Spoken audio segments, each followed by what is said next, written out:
अगर जो अभी तक learning point by MD Ashraf sir पे नए हैं तो प्लीज़ मेरे चैनल को सब्सक्राइब कर दे, वीडियो को लाइक कर दे और दोस्तों तक शेयर करना कभी ना भूलें। हेलो गाइस, तो मैं आप सबके लिए आज ग्रामर का जो है इंग्लिश ग्रामर का वीडियो लेकर के फर्स्ट वीडियो लेकर के उपस्थित हो रहा हूँ, जिसमें मैं ये आपको ये बताऊंगा कि बेसिक तरीके से किस तरीके से ग्रामर को पढ़ना पड़ता है। तो सबसे पहले ग्रामर होता क्या है। तो ग्रामर एक वैसा पुस्तक है, एक वैसा बुक है जिसके जरिए हम लोग क्या करते हैं कि इंग्लिश को सही सही पढ़ना और लिखना जान लेते हैं। तो उसी ग्रामर के बारे में पढ़ेंगे। बेसिक तौर से हमको उसमें क्या क्या जानना पड़ता है।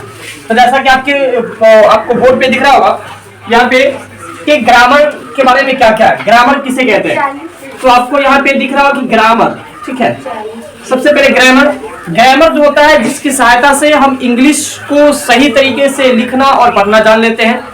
दूसरा, ग्रामर में सबसे पहले हमको क्या पढ़ना चाहिए, क्या समझना चाहिए। तो लेटर, ग्रामर का सबसे पहला जो भाग है बेसिक तौर पे वह लेटर्स होता है, जिसका अर्थ हम लोग अक्षर से लेते हैं, ठीक है। LETTERS लेटर्स जो होता है जिसका मीनिंग होता है अक्षर। यानी लेटर्स की सहायता से हम किसी भी अंग्रेजी पुस्तक को लिखते और पढ़ते हैं, ठीक है। ये लेटर अंग्रेजी में कुल 24 होते हैं। कितने होते हैं? 24। तो अंग्रेजी में कुल लेटरों की संख्या जो है 26 है। सॉरी, अंग्रेजी में कुल लेटरों की संख्या कितनी है? 26 है, जिसमें 5 वॉवेल्स होता है और उसके बाद जो है जितना भी 5 के अलावा 21 हुए वो सब क्या है, कॉन्सोनेंट में आता है। लेकिन उस 21 कॉन्सोनेंट में भी 2 सेमी वॉवेल्स होते हैं जिसका नेम W और Y है, ठीक है। तो आपको इसमें लेटर वह छोटी इकाई है जिसकी सहायता से हम किसी भी अंग्रेजी को पढ़ना और लिखना जानते हैं, ठीक है। जैसे अक्षर है, अक्षरों की कुल कितनी संख्या है? 26 है। कितनी है? अंग्रेजी में कुल कितने लेटर है? 26 लेटर है। 26 लेटर में, इस 26 लेटर में 5 जो है वॉवेल्स है। कितना है? 5 लेटर वॉवेल्स है जो AEIOU के रूप में लेटर में पाया जाता है। दूसरा, 5 के अलावा 21 जो बचता है वह जो है सब कॉन्सोनेंट में होता है। कॉन्सोनेंट में AEI और U के अलावा जितने भी लेटर हैं वो सभी कॉन्सोनेंट में आते हैं।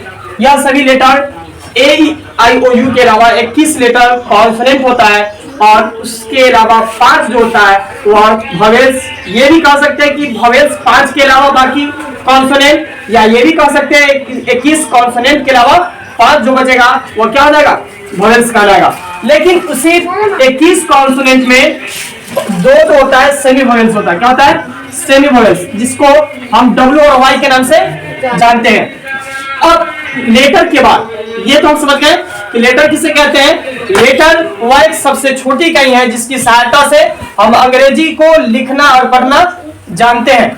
लेटर जो है 2 प्रकार का होता है, एक को कहते हैं कैपिटल लेटर, दूसरा को कहते हैं स्मॉल लेटर।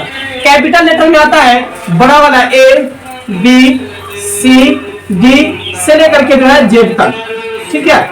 यहां तक जो लेटर होता है बड़े अक्षर में उसको कैपिटल लेटर के नाम से जानते हैं, और जो छोटे अक्षर में लेटर होता है जिसको ABCD के नाम से जानते हैं, ठीक है। तो ये लेटर 2 प्रकार के होते हैं, capital letter, small letter. Capital letter वैसा लेटर जो बड़े अक्षर में पाया जाने वाला ABCD होगा उसको कैपिटल लेटर कहते हैं, और जो छोटे अक्षर में पाया जाने वाला ABCD होगा उसको क्या कहेंगे? स्मॉल लेटर के नाम से जानते हैं। लेटर 2 प्रकार के होता है। उस 2 प्रकार के लेटर में 5 वोवेल्स होते हैं, AEI और U, और उसके अलावा जो बाकी होता है वो कॉन्सोनेंट होता है। जो AEI और U के अलावा 21 बचते हैं वो सभी कॉन्सोनेंट है। उस सभी कॉन्सोनेंट में 2 जो होता है W और Y वो जो है सेमी वोवेल्स के नाम से जाना जाता है। अब जब हम लेटर जान जाते हैं तो लेटर के बाद जो आता है वह वर्ड पढ़ने की बारी आता है। वर्ड्स किसे कहते हैं? तो वर्ड जब एक लेटर दूसरे लेटर के साथ समूह बना लेता है, आपस में एक लेटर जब दूसरे लेटर के साथ जुड़ जाता है उससे वर्ड्स का निर्माण होता है। किसका निर्माण होता है? वर्ड्स का। वर्ड्स किसे कहते हैं? तो वर्ड्स कहते हैं यानी शब्द जिसका कुछ ना कुछ अर्थ होना चाहिए, वही क्या कहलाता है? वर्ड्स कहलाता है। जैसे एग्जाम्पल के तौर पे हमको एलिफेंट लिखना हो तो ELEPHANT, यानी इसमें टोटल कितने लेटर लगे? 1 2 3 4 5 6 7 और 8, मतलब 8 लेटर को जब आपस में एक साथ लिख देने के बाद हमें एलिफेंट जो है दिख रहा है, और इसी एलिफेंट का मीनिंग होता है हाथी। और इसको हम जो है अलग अलग से 8 लेटर को जब एक साथ लिख दिए हैं जोड़ करके, तो इसको हम वर्ड्स कहेंगे। क्या कहेंगे? वर्ड। यानी ये वर्ड हो गया जिसका मीनिंग ऑफ एलिफेंट का हाथी निकल रहा। लेकिन उसी में यहाँ पे भी 3 लेटर है, जिसका जो लेटर बी वाई और ओ में लिया गया है, इस लेटर को अगर से हम एक साथ पढ़ना देखें तो क्या होगा? बी वाई ओ, इसका कुछ अर्थ नहीं होता है, लेकिन यह 3 लेटर आपस में साथ में है। इसका परिभाषा कहता है शब्द का कि जब एक से अधिक लेटर आपस में मिल जाता है उससे वर्ड्स का निर्माण होता है, लेकिन उसका कुछ ना कुछ अर्थ होना चाहिए। और इसमें बी वाई ओ जो है इसका कुछ अर्थ नहीं है, इसलिए इसका कोई मीनिंग नहीं होने पे यह वर्ड नहीं कहलाएगा।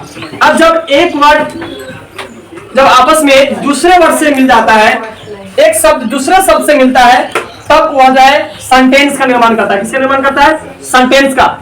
कोई क्वेश्चन करेगा कि सेंटेंस किसे कहते हैं, तो सेंटेंस यह जो है एक वैसा शब्द या शब्दों का समूह होता है जो उस पूरे कहते हैं वाक्य को जो है का अर्थ बताने का काम करता है, उसे हम सेंटेंस कहते हैं। यानी शब्द या शब्दों का ऐसा समूह जिससे पूरा पूरा अर्थ पता चलता हो, अर्थ हमको समझ में आता हो, उसी को सेंटेंस के नाम से जानते हैं। सेंटेंस में एक से अधिक वर्ड का यूज होता है। पहले बोलते हैं लेटर जब एक लेटर अधिक लेटर के साथ, एक से अधिक लेटर के साथ मिलता था तो उससे वर्ड का निर्माण होता था, और जब वर्ड एक वर्ड दूसरे वर्ड के साथ मिल जाएगा तो उससे सेंटेंस का निर्माण हो जाएगा, जिसका हिंदी होता है वाक्य।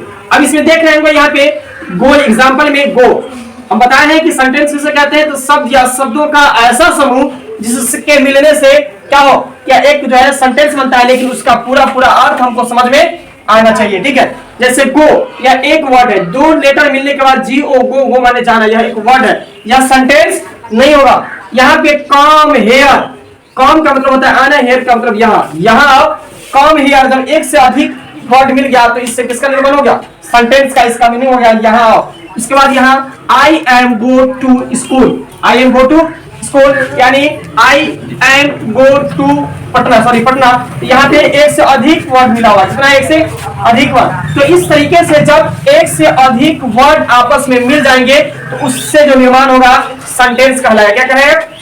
सेंटेंस में 2 रूल्स होता है। सेंटेंस के नोट में होता है और के सेंटेंस का जो पहला लेटर है वह कैपिटल से स्टार्ट होना चाहिए। किससे स्टार्ट होना चाहिए? कैपिटल लेटर से। जैसे अगर हमको लिखना है आई ईट ए मैंगो, तो हमको सबसे पहले आई जो है कैपिटल लिखना होगा। क्या लिखना होगा? अगर से इसी में हमको लिखना होगा, कहते हैं दिस इज ए गर्ल, तो इसमें अगर से हम छोटा वाला THIS this is a girl लिख देंगे तो क्या यह सेंटेंस क्या लिखने का जो रूल्स है क्या सही है? गलत हो जाएगा, क्योंकि सेंटेंस का जो पहला लेटर होता है वह कैपिटल होता है। क्या होता है? और यहाँ पे स्मॉल दिया गया, इसीलिए यह क्या हो जाएगा? गलत। और इसमें भी सेंटेंस का दूसरा जो नोट नियम है कि सेंटेंस का सभी जो लेटर होता है, सेंटेंस का सभी वर्ड वह क्रम में होना चाहिए। किसमें होना चाहिए?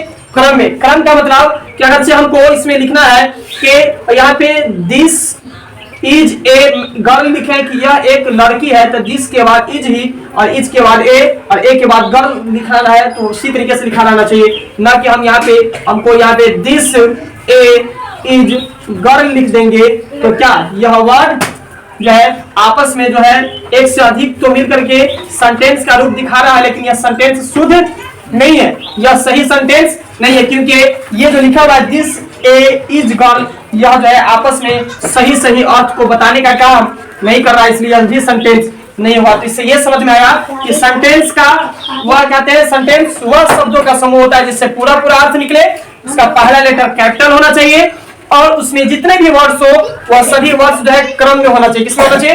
क्रम में। अब जब हम सेंटेंस पढ़ लेते हैं तो सेंटेंस के बाद हमको ग्रामर में सेंटेंस और वर्ड के हिसाब से सेंटेंस को समझने के लिए हमको पार्ट्स ऑफ स्पीच को पढ़ना जरूरी होता है। पार्ट्स ऑफ स्पीच किसे कहते हैं? तो पार्ट्स ऑफ स्पीच शब्द या शब्दों या वाक्यों को प्रयोग के हिसाब से जब कहते हैं उसको अनेक भागों में बांटा गया है, लेकिन ग्रामर के हिसाब से कहते हैं अंग्रेजी में जितने भी शब्द है उसको प्रयोग एवं कार्य के हिसाब से 8 भागों में बांटा गया है। उसी 8 भागों को पार्ट्स ऑफ स्पीच कहते हैं। स्पीच मतलब होता है बोलना, पार्ट्स मतलब होता है पार्ट्स मतलब भाग, ठीक है। तो इसमें पार्ट्स ऑफ स्पीच के बारे में कहा जा रहा है कि शब्द के जो भेद होते हैं, शब्द को कितने भागों में बांटा गया है, तो 8 भागों में बांटा गया है। पहला को नाउन्स कहते हैं, दूसरा को प्रोनाउंस कहते हैं, तीसरा वर्ब्स होता है, चौथा एडवर्ब होता है, पांचवा एडजेक्टिव होता है, छठा प्रीपोजिशन होता है, सातवां कंजक्शन होता है और आठवां इंटरजेक्शन होता है। अब क्वेश्चन आएगा कि ये सब जब आपस में मिल जाता है तो इसी सभी को आपस में मिलने को हम पार्ट्स ऑफ स्पीच कहते हैं। इसी का प्रयोग करके हमको अंग्रेजी में जितने भी शब्द हैं और सेंटेंस है उसका हम लोग क्या करते हैं, चयन करते हैं, उसको समझने की कोशिश करते हैं। अब क्वेश्चन आएगा कि पार्ट्स ऑफ स्पीच में नाउन है तो नाउन्स का क्या मतलब होता है। तो नाउन का मतलब होता है कि किसी भी व्यक्ति, जानवर, स्थान या वस्तु का जो खास नाम, जो नाम होता है उसी को हम क्या कहते हैं, नाउन के नाम से जानते हैं। नाउन के भी आगे जाकर के जो है अनेक भेद हो जाते हैं। नाउन में हो जाता है बहुत सारा, proper noun, common noun, collective noun, material noun, abstract noun, मतलब अनेक प्रकार के नाउन हो जाते हैं। लेकिन इस नाउन का जो कहते हैं पार्ट्स ऑफ स्पीच जो हमको नाउन पढ़ना है, उसमें ये पढ़ना है कि कहते हैं किसी व्यक्ति, जानवर, स्थान या वस्तु का जो नाम होता है उसको हम लोग क्या कहते हैं, नाउन कहते हैं। जैसे राम, अहमद, गंगा, हिमालय इत्यादि। उसके बाद प्रोनाउन। प्रोनाउन किसे कहते हैं, तो प्रोनाउन नाउन के बदला में, नाउन के बदला में जो हम कहते हैं प्रयुक्त करते हैं जिस शब्द को, उसे हम क्या कहते हैं, प्रोनाउन कहा जाता है, ठीक है। मतलब वह शब्द जो नाउन के बदला में प्रयुक्त किया जाता है और यूज किया जाता है उसको क्या कहेंगे, प्रोनाउंस कहते हैं। जैसे अगर हमको कहना है कि कहते हैं वह अहमद है या अहमद अच्छा लड़का है, तो अहमद अच्छा लड़का को ना कह करके हम उसको कहें कि वह अच्छा लड़का है, यानी नाम के बदला में हम डायरेक्ट कहते हैं जिस वर्ड का जो यूज करते हैं उसी को प्रोनाउंस कहते हैं। जैसे ही, सी, इट, दे, इटीसी, ठीक है। उसके बाद वर्ब। वर्ब किसे कहते हैं, मतलब वर्ब जो होता है किसी भी, वर्ब एक वैसा शब्द है जो काम करने की दशा को बताता है, मतलब क्रिया को बताने का काम करता है, काम करने की दशा को बताता है कि जो कहते हैं। और ये जो है किसी भी जैसे सिंगिंग करना, डांसिंग करना, टीचिंग करना, ठीक है, स्टडी करना, मतलब ये जो काम करने की जो दशा को बताता है जो वर्ब, उसी को हम वर्ब के नाम से जानते हैं। जैसे इसमें हो जाएगा इट, ठीक है, उसके बाद हो जाएगा गो, उसके बाद हो जाएगा टीचिंग, उसके बाद हो जाएगा स्टडी। मतलब इसके अलावा जो भी कहते हैं वर्ड जो हमको काम करने को बताने का काम करता है, जिससे काम करने की दशा हमको पता चलता है, उसको हम लोग वर्ब के नाम से जानते हैं। एडवर्ब क्या होता है, तो एडवर्ब जो होता है, एडवर्ब को हिंदी में हम लोग क्रिया विशेषण के नाम से जानते हैं, वर्ब को क्रिया के नाम से, प्रोनाउन को सर्वनाम के नाम से और नाम को जो है नाम के नाम से जानते हैं, ठीक है। अब इसमें कह रहे हैं एडवर्ब क्या होता है, तो एडवर्ब जो होता है वह शब्द है जो वर्ब या एडजेक्टिव, वर्ब या एडजेक्टिव या दूसरे एडवर्ब की विशेषता को बताने का काम करता है। उसी को हम लोग किस नाम से जानते हैं, एडवर्ब के नाम से। जैसे कोई कहते हैं सेंटेंस है, उसमें उसकी खासियत अलग तरीके से बताने का काम करे। जैसे अगर इसमें हम कह दे, कहते हैं आई एम, कहते हैं आई एम इट, मैं खाना खा रहा हूँ या मैं खाना खा, उसके बाद उसी में अगर हम लिख दें कि आई कहते हैं आई एम फास्ट, मतलब मैं तेजी से खाना खा रहा हूँ, मतलब उसमें स्लोली, केयरफुली, वेरी, मतलब उसकी जो खासियत बताने का जो काम करेगा उसी को हम लोग एडवर्ब के नाम से जानते हैं। मतलब जो वर्ब, एडवर्ब, ठीक है, या एडजेक्टिव का जो क्या करे कि विशेषता बताए उसी को हम लोग वर्ब के नाम से जानते हैं। इसका एग्जांपल हो जाएगा slowly, carefully, very, etc.. Slowly मतलब धीरे धीरे, केयरफुली, ठीक है, उसके बाद यहाँ पे वेरी यानी बहुत, इटीसी। इसके अलावा जितने भी वर्ड्स आएंगे जो वर्ब, एडवर्ब और एडजेक्टिव की विशेषता को बताएगा वो सब एडवर्ब कहलाएगा। एडजेक्टिव किसे कहते हैं, तो एडजेक्टिव जो होता है यह जो है वह शब्द है जो किसी भी नाउन या प्रोनाउन के, नाउन या प्रोनाउन की विशेषता बताता है। जैसे गुड, बैड, ठीक है, या रेड, ब्लैक, व्हाइट, ये सब जो कहते हैं बताने का जो काम करेगा जो वर्ड वह एडजेक्टिव कहलाएगा। उसके बाद प्रीपोजिशन किसे कहते हैं, तो प्रीपोजिशन वैसा शब्द होता है जो किसी भी नाउन या प्रोनाउन के पहले पहले आकर के, किसी नाउन या प्रोनाउन के पहले पहले आकर के उसका संबंध नाउन या प्रोनाउन से के साथ साथ अन्य दूसरे शब्द से करा देता है, उसी को हम क्या कहते हैं, प्रीपोजिशन के नाम से जानते हैं। जैसे इन, एट, ऑन, ठीक है, ये शब्द होता है। जैसे और कहते हैं इन द वर्ड, ठीक है, या कहते हैं दिस इज, और यहाँ पे एट का जो है पर्क से लेते हैं, मतलब उसके ऊपर कोई वस्तु रखा हुआ है। ऑन का मतलब जो है का के किस से लेते हैं, तो यहाँ पे इन, एट और ऑन जो होगा ऑन द टेबल, ठीक है, या इन द हम कहते हैं बेंच, मतलब बेंच में, ऑन द टेबल, टेबल पर, ठीक है, या कहते हैं एट द क्लास, क्लास पर। ये मतलब इस तरीके से मतलब जो भी वर्ड आएगा इन, एट, ऑन, या इसके अलावा जो भी कहते हैं वर्ड्स आते हैं फ्रॉम, टू, बाय, तो वो सब प्रीपोजिशन के अंतर्गत आता है। कंजक्शन क्या होता है, तो कंजक्शन किसी भी कंजक्शन जो होता है किसी भी शब्द या शब्दों को जोड़ने का काम करता है, दो शब्द या शब्दों को जोड़ने का काम करता है, उसी को कंजक्शन कहते हैं। उसका एग्जांपल हो जाएगा और, एंड, बट, इटीसी। ठीक है। और इंटरसेक्शन जो होता है यह अचानक जो है खुशी, गम और इसके अलावा जितनी भी कहते हैं अचानक होने वाली खुशी, गम, सुख, दुख की जो भावना होता है उसको जो व्यक्त करने का दो वर्ड काम करता है, उसी को हम लोग इंटरसेक्शन के नाम से जानते हैं। जैसे ओ, हुर्रा, हेलो और इटीसी जो है, इसमें इसके अलावा जितने भी वर्ड आएंगे जो अचानक किसी भी कहते हैं और काम को बताएगा, जैसे खुशी को, दुख को, ठीक है, सुख को, गम को जो बताने का जो काम करता है, उस बात को हम लोग क्या कहते हैं, इंटरसेक्शन के नाम से जानते हैं। तो यहाँ पे आपको पार्ट्स ऑफ स्पीच तक, मतलब ग्रामर किसे कहते हैं, ग्रामर को पढ़ने के लिए सबसे पहले लेटर पढ़ना पड़ेगा। लेटर के अंदर लेटर कुल कितने होते हैं, तो 26 होते हैं। लेटर को कुल कितने तरीके से जानते हैं, तो दो तरीके से जानते हैं, दो प्रकार का होता है, कैपिटल और स्मॉल होता है। उस कैपिटल और स्मॉल में 5 वोवेल्स होते हैं, ए, ई, आई और यू। दूसरा कॉन्सोनेंट होता है जो ए, ई, आई और यू के अलावा जितने भी लेटर इंग्लिश होते हैं उसमें 2 सेमी वोवेल्स होते हैं जो डब्ल्यू और वाई के नाम से जाने जाते हैं। तीसरा, लेटर के बाद हमको वर्ड्स पढ़ना पड़ता है।